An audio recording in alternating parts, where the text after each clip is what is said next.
याद रखना, किसी न किसी दिन आराम से और बच्चे जा सकते हैं। बड़ी मेहनत अच्छा बन जाता है। और बाकी चलने वाले होते हैं उसे परी बोलते हैं।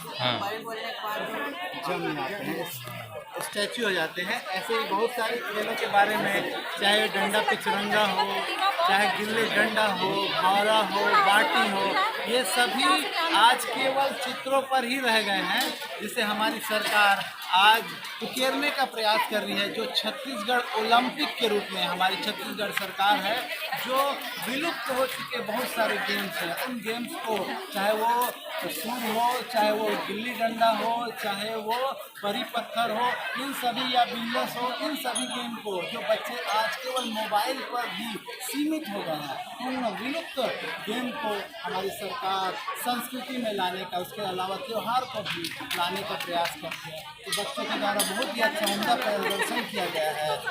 यही इसी तरीके से हमारे बच्चों ने, और देखेंगे छत्तीसगढ़ के वाद्य यंत्रों के बारे में बताया है कि नगाड़ा, झांझ, ढोलक, ये क्या क्या होते हैं, कैसे बजते हैं, कहाँ कहाँ पर इसका उपयोग किया जाता है। जैसे झांझ है, आप देख पा रहे हैं, गोलाकार समतल आकृति होती है। इसके बारे में बताएंगे बेटा?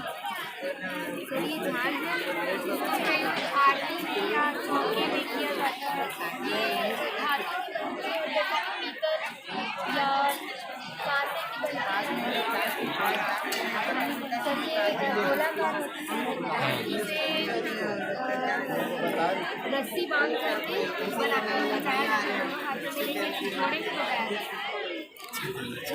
ऐसा ही आप देखेंगे तंबूरा है, मोहरी है, ये शादी ब्याहों में तुतरू के रूप में चलता है। ये भी तुरही है, आप देख पा रहे हैं, वैसे ही काम आता है। ये फिर से मंजीरा आप देख पाएंगे, ढोलक। इसमें से बहुत सारे जो यंत्र हैं विलुप्त हो चुके हैं, जिनको बच्चों ने उकेरने का प्रयास किया। बहुत ही अच्छा सुंदर प्रयास है रूपाली, मोनिस्का एवं साथियों के द्वारा। अगला है भारत में आने वाले प्रवासी पक्षियों के बारे में भी बताया है। अगर यदि हम जाएं नया रायपुर में, अगर नया रायपुर में स्टेडियम के सामने वीर नारायण स्टेडियम है, अंतर्राष्ट्रीय स्टेडियम है, उसके सामने में भी एक बहुत बड़ा तालाब रूपी एक जल ग्रह है। वहाँ पर आप देखेंगे, वहाँ पर भी हमारे छत्तीसगढ़ में भी विदेशी पक्षियों का भी आगमन होता है। उसी तर्ज पर कक्षा 10वीं के बच्चों ने, योगिता, तनुजा, श्रिया एवं साथियों ने एक बहुत ही अच्छा भरसक प्रयास किया। ज़्यादा तो नहीं, बहुत फेहरिस्त लंबी है। आपको मैं इसका इंडेक्स दिखा देता हूँ, और इस इंडेक्स की तरफ पर किसी एक के बारे में हम बच्चों से पूछ लेते हैं।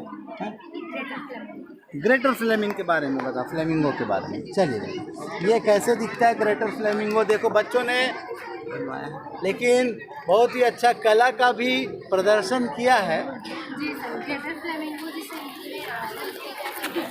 यह अफ्रीका, दक्षिणी यूरोप और भारत के उपमहाद्वीपों में पाया जाता है। यह बहामास देश का राष्ट्रीय पक्षी है। इसकी ऊंचाई लगभग 5 फीट 10 किलोग्राम के आसपास होता है। इसके अंडे मुर्गी और बतख के आकार से बड़े होते हैं तथा कई बीमारियों में काम आते हैं। इसकी लगभग 6 प्रजातियां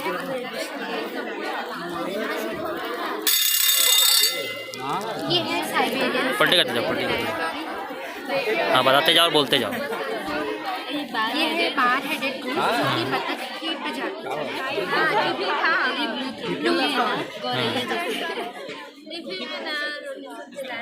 एशियाई उपद्वीप छत्तीसगढ़ के महासमुंद से लगभग 12 किलोमीटर की दूर लचकेरा नाम में आती है, और ये गंगेली बांधने की है। ये है ब्लैक विंग्ड चलिए पलटाओ, एक बार देख लेते हैं, पलटाओ लास्ट। कहते हैं अमूल फारचंद। अमुक ये आप देख पाएंगे, ये चील का छोटा प्रजाति दिखाई पड़ रहा है। हमारे जो भारत में जो चील होती है उसकी छोटी प्रजाति है जिसे अमूल फाल्कन कहते हैं। ऐसे ही बहुत सारे प्रवासी भारतीय पक्षियों के बारे में बच्चों ने एक अच्छी फाइलिंग तैयार की है। आप बहुत बहुत शुभकामनाएं आपको भविष्य के आगे अमेरिका जापान जहाँ पर जाते हैं डायरेक्टली देते हैं हमारे यहाँ। छत्तीसगढ़ के लोक नृत्य कक्षा 9वीं के बच्चों के द्वारा बनाया गया है। आप देखेंगे ये राउत नाचा, कर्मा, कक्सार, डंडा नृत्य, गेड़ी नृत्य, पंथी नृत्य, सुआ नृत्य, ये अलग अलग क्षेत्रों में के आधार पर हमारे छत्तीसगढ़ की संस्कृति है। बहुत सारे लोग नृत्य जैसे राउत नाचा भी आ रहा है दीपावली के समय में। पूरे छत्तीसगढ़ के अलावा भारतवर्ष में भी इसके बारे में बहुत ही प्रचलित है। ये कर्मा नृत्य है, छत्तीसगढ़ के आदिवासी समाज के लोग इसे प्रयोग करते हैं। ये ऐसे ही कक्सार नृत्य है, बस्तर ज़िले में अबुझ माड़िया लोग होते हैं इस डांस को करते हैं। डंडा नृत्य होता है, डंडा नृत्य जो होता है छत्तीसगढ़ का भी एक बहुत ही लोकप्रिय नृत्यों में से एक होता है। इसके अलावा गेड़ी नृत्य होता है जो मुड़िया जनजाति के लोग इसको उपयोग में लाते हैं। और पंथी नृत्य एक समाज विशेष के लोग गुरु घासीदास जी को मानने वाले 18 दिसंबर को जो उनकी जयंती के रूप में मनाते हैं, तो उनके आगमन की खुशी में, उनके जन्म की खुशी में उस समाज के लोगों के द्वारा एक नृत्य किया जाता है जिसे पंथी नृत्य कहा जाता है। उस नृत्य में जो गीत में जो बोल होते हैं उनसे गुरु घासीदास जी के अच्छे कर्मों के बखान के बारे में बताया जाता है। इस प्रकार से बच्चों ने छत्तीसगढ़ के लोक नृत्यों के बारे में बताया जो बहुत ही सुंदर है। ऐसे ही चलेंगे, छत्तीसगढ़ के बहुत सारे प्राचीन मंदिर हैं, आपको और आगे भी विजिबल फॉर्म में दिखेंगे। बच्चों ने एक फाइलिंग के माध्यम से किया, आप देखोगे।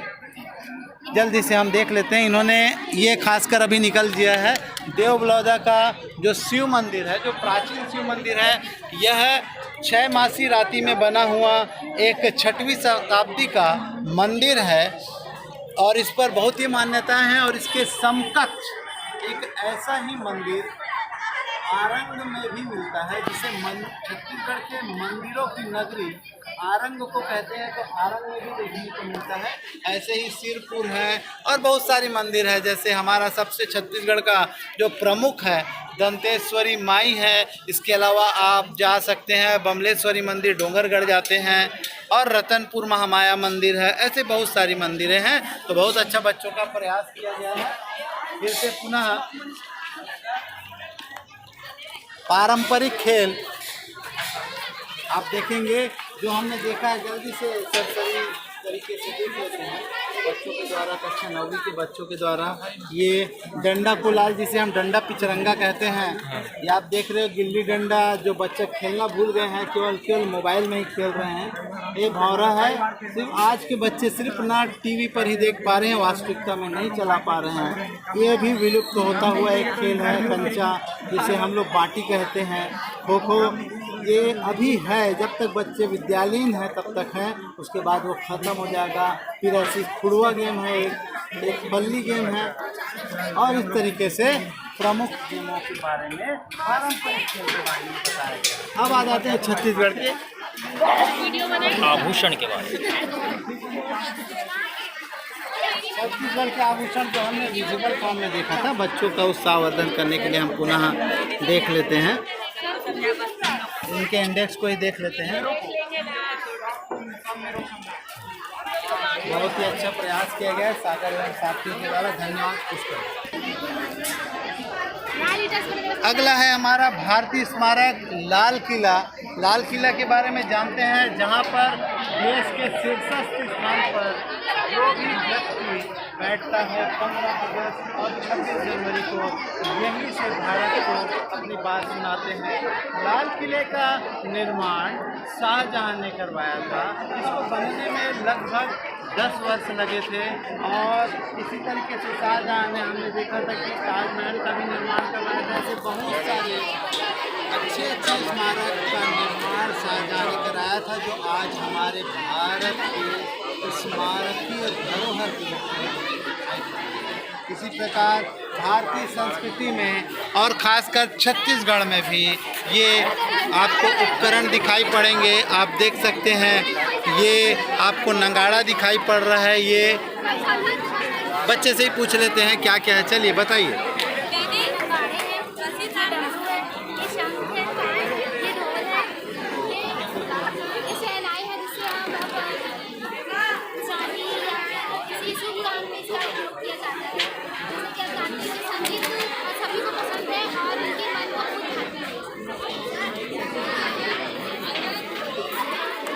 इसी प्रकार से प्राचीन धार्मिक स्थल जो बहुत ही धार्मिक 12 ज्योतिर्लिंग भी है, 12 ज्योतिर्लिंग कहा जाता है इन्हें। केदारनाथ, सोमनाथ, मल्लिकार्जुन, बैजनाथ धाम, ओंकारेश्वर और रामेश्वर, ये पूरा बच्चों ने एक सॉलिड फॉर्म में उसका पूरा मूर्त रूप बना कर रखा है।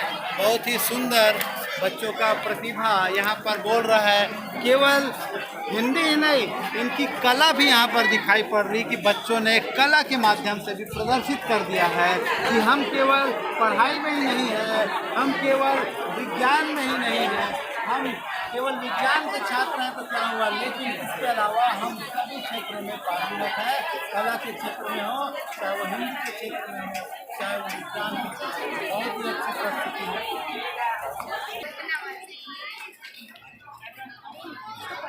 यहाँ पर छत्तीसगढ़ी लोक नृत्य के बारे में भी बच्चों ने बाकायदा चित्रांकन करके बताया है। आप देखेंगे कर्मा नृत्य के बारे में देख रहे हैं। और हमने इससे पहले भी जब एक बच्चे के ग्रुप में गए थे तो वो किस किस प्रजाति के लोग, कहाँ बस्तरिया लोग, कहाँ कैसे कैसे डांस किया जाता है, नृत्य किया जाता है, इन नृत्य के बारे में बताया गया था। बच्चों ने बहुत ही अच्छा के माध्यम से बताया है। गेड़ी नृत्य है, बास नृत्य है, राउत नाचा है। और अभी राउत नाचा अभी हमारा छत्तीसगढ़ या पूरे भारत का लोकप्रिय त्यौहार दीपावली, इसमें हमारे छत्तीसगढ़ में विशेषकर राउत नाचा का विशेष महत्व होता है। इसका भी बच्चों को दिखाया। मैं चाहता हूँ मेरे भाई संदीप से कि वो आए और थोड़ा विशेषकर इस पर फोकस करें। ये बच्चों के द्वारा एक बहुत ही अच्छा प्रयास किया गया है। चंचल और करुणा एवं साथी, ऐसे ही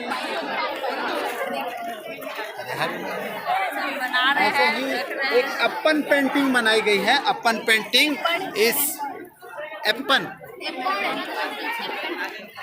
पेंटिंग जो खासकर थाल में ही बनाई जाती है। और थाल में इस बच्चे ने बहुत ही अच्छा प्रयास किया है। बस दिया रखना बचा है, फिर ये पूजनीय हो जाएगा। तो ज्योति रानी ने बहुत ही अच्छा प्रयास किया है और उनके साथियों के द्वारा।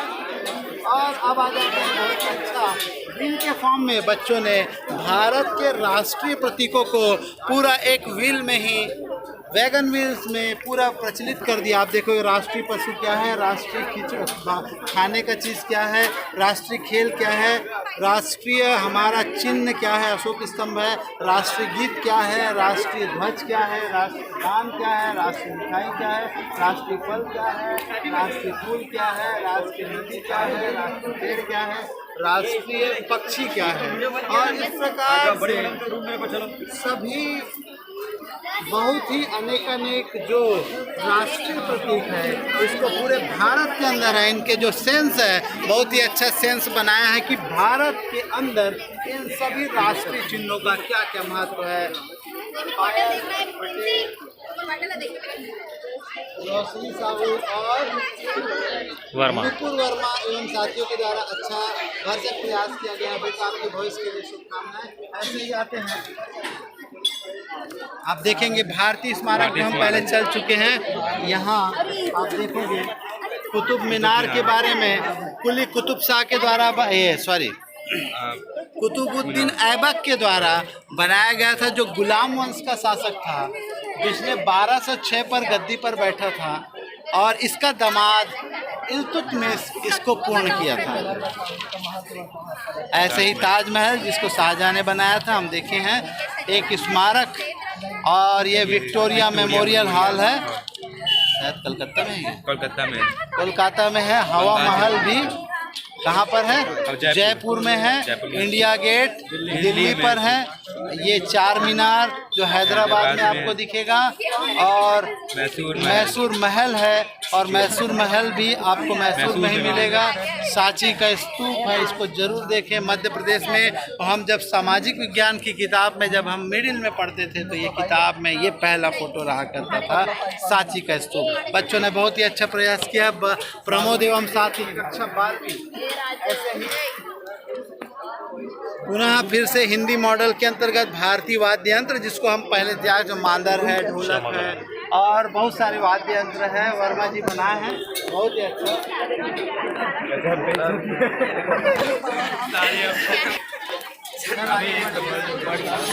भारतीय काय हुए त्योहार, भारतीय त्योहारों के बारे में यहाँ पर बताया है बच्चों ने।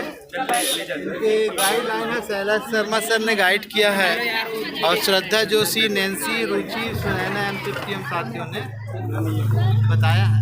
रक्षाबंधन, होली और ऐसी गांधी जयंती, ऐसे ही अपने पारंपरिक त्यौहार के लिए भारत एक ऐसा देश है जहाँ पर भिन्न भिन्न जाति धर्म के लोग, जहाँ पर भिन्न भिन्न जाति धर्मों के लोग यहाँ पर एक ही गमले में भिन्न भिन्न रंगों की फूलों की भांति भिन्न भिन्न जाति धर्म के लोग यहाँ पर रहकर भाईचारे के साथ सभी मिलकर एक दूसरे के त्योहार को मनाते हैं।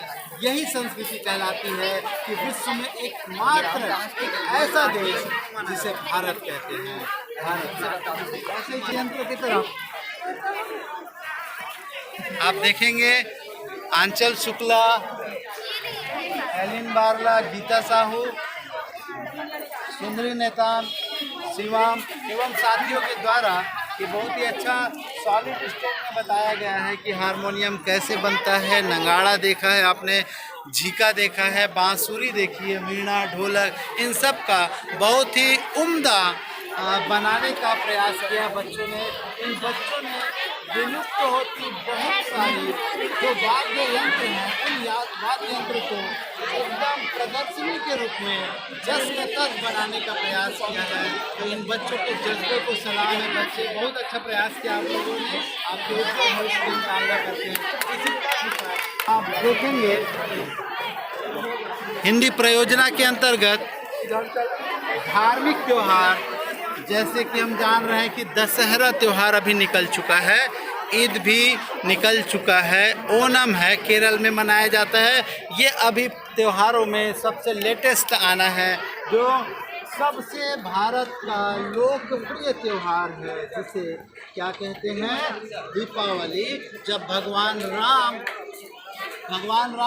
जब लंका में रावण को दहन कर मार करके जब आते हैं तो कार्तिक के 20 तारीख को पूरे उनके अयोध्यावासी उनके आने की खुशी में पूरे दीपक जलाकर उनका स्वागत करते हैं, जिसे भारतीय संस्कृति में लोग दीपावली त्यौहार, जिसे लक्ष्मी पूजा के लिए हम मानते हैं। भारत में मुख्यतः 5 दिवसीय त्यौहार मनाया जाता है, जो धनतेरस, नरक चौदस, लक्ष्मी पूजा, गोवर्धन पूजा और मातर या भाई दूज के रूप में मनाया जाता है। ये त्यौहार भारत के लोकप्रिय त्योहारों में से एक है, और इसमें भारत का हर शख्स अपनी खुशी का इजहार पटाखे फोड़कर और बहुत से दिगर अपने घरों की सफाई करते हैं और माता लक्ष्मी का प्रवेश करते हैं, और इसकी कामना करते हैं कि उनके घरों में धन धान्य से पूर्ण हो जाए, और बहुत सारी बातें होती है। आगे चलेंगे।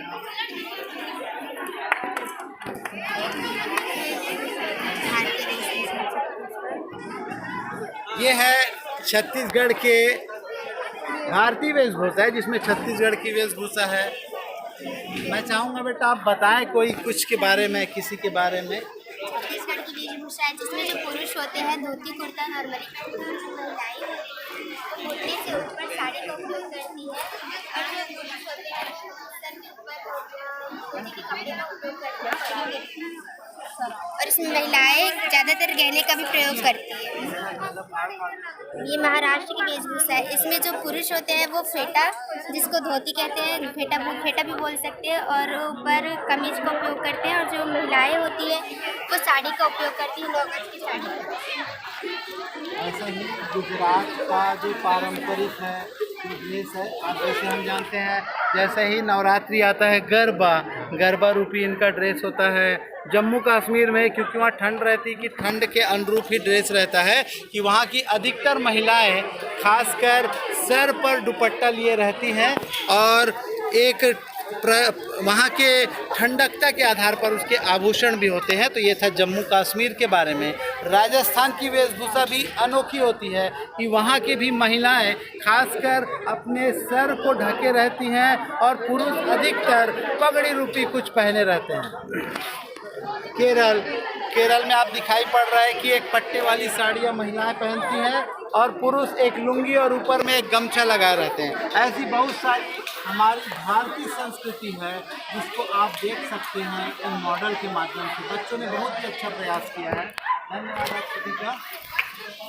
ऐसे ही फिर से भारतीय वाद्य यंत्र है जिसे हमने अभी कुछ 2-3 स्टॉल के पहले हमने देखा था, फिर भी हम देखते हैं वीणा, तबला। तो ये सभी चीज़ें इन्होंने बनाया है, आप देख भी पाएंगे। जैसे ये हारमोनियम है, आप देखेंगे मंजीरा है, ये ढोलक है और तबला है, इसके अलावा वीणा है। बहुत ही अच्छा बच्चों ने मॉडल के माध्यम से किया। भारतीय वेशभूषा जो अभी हम चल चुके हैं, फिर भी एक बार हम बच्चों के उत्साहवर्धन के लिए बताएंगे कि इन्होंने बनाया है कि छत्तीसगढ़ की वेशभूषा कैसी होती है। हमारी छत्तीसगढ़ में भी क्षेत्रीय परंपरा बहुत है। आप बस्तर के तरफ जाएंगे तो अलग दिखाई पड़ेगा, आप सरगुजा क्षेत्र संभाग में जाएंगे तो अलग दिखाई पड़ेगा। यदि हम बिलासपुर संभाग में जाएंगे तो वहाँ की बोली छत्तीसगढ़ी तो है, छत्तीसगढ़ी बोली के अतिरिक्त बोलने का भाव में परिवर्तन हो जाता है। ऐसे ही जितने 4 संभाग है, चारों संभाग में हर चीज़ छत्तीसगढ़ी है, बोलने का तरीका अलग हो जाता है, वेशभूषाएँ अलग हो जाती हैं। ऐसी बच्चों ने पूरे भारतवर्ष के वेशभूषा के बारे में बताया है, जिसको हमने जस्ट इसके पहले हमने आप सभी को बताया था। महाराष्ट्र में कैसे होता है, पंजाब में कैसे होता है और जम्मू एंड कश्मीर में कैसे होता है। धन्यवाद, बहुत अच्छा है आप लोगों का भी। भारत के प्राचीन स्मारक आप देखेंगे, ये भी हम देख चुके हैं। जैसे कि हमने बताया था, ये ताजमहल है जो कि 7वें अजूबे में भी इसका नाम आ चुका है भारत का। कुतुब मीनार है जिसको कुतुबुद्दीन ऐबक ने बनवाया था। ये भारत का इंडिया गेट है, इंडिया गेट जो इसके निर्माण का जो समय था, जब भारत की राजधानी कलकत्ता थी, तो कलकत्ता से इसे जब दिल्ली में शिफ्ट किया गया तब 1911 में ये स्मारक बनाया गया था। जो वायसराय आए थे, उनका नाम तो मुझे नहीं पता है, जब साइन हुआ था तो उसके कारण इस स्मारक को बनाया गया था। इसके अलावा शाहजहां ने लाल किला बनाया था जिसको हमने सॉलिड रूप में देख चुके हैं।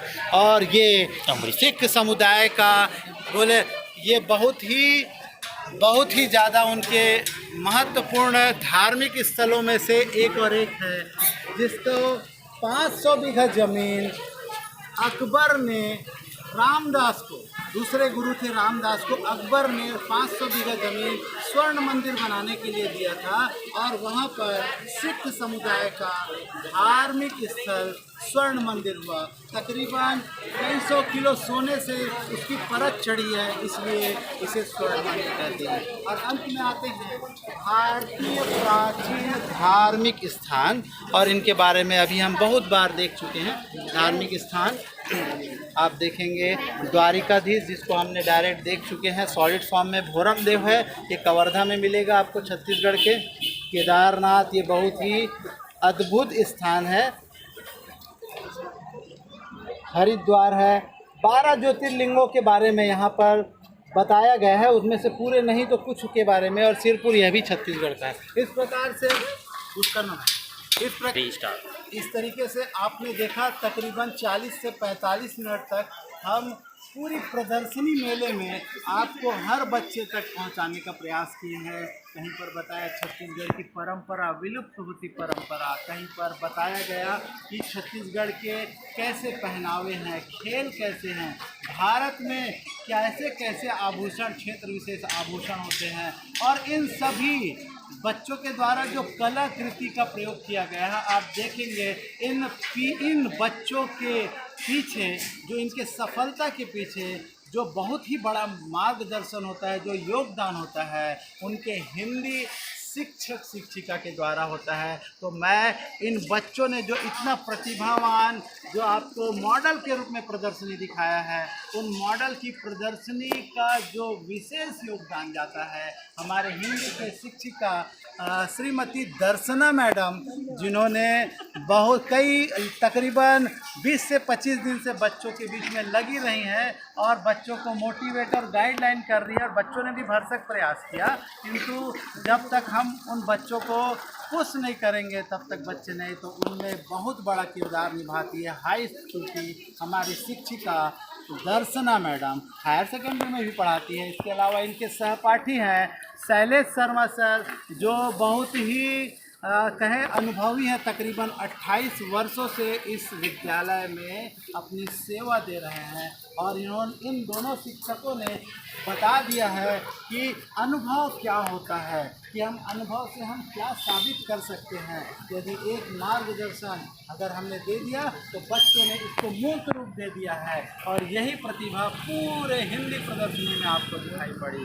अंत में यही कहूँगा मित्रों कि आज भी जब हम फ़ोन में बात करते हैं, हम हिंदी दिवस तो मनाते हैं, लेकिन आज भी हम जब फ़ोन में बात करते हैं प्रेस 1 फॉर इंग्लिश और हिंदी के लिए 2 दबाई आता है, फिर भी हम कहते हैं कि हमें हिंदी पर गर्व है। इस पर हमें सोचना पड़ेगा, और बहुत ही ज़्यादा सोचना पड़ेगा। और यदि हमारी आज की संस्कृति के बालक बालिकाएँ नहीं सोचेंगे तो शायद ये हमारी हिंदी है जो विलुप्त होती भाषा की रूप में दिखाई पड़ेगी।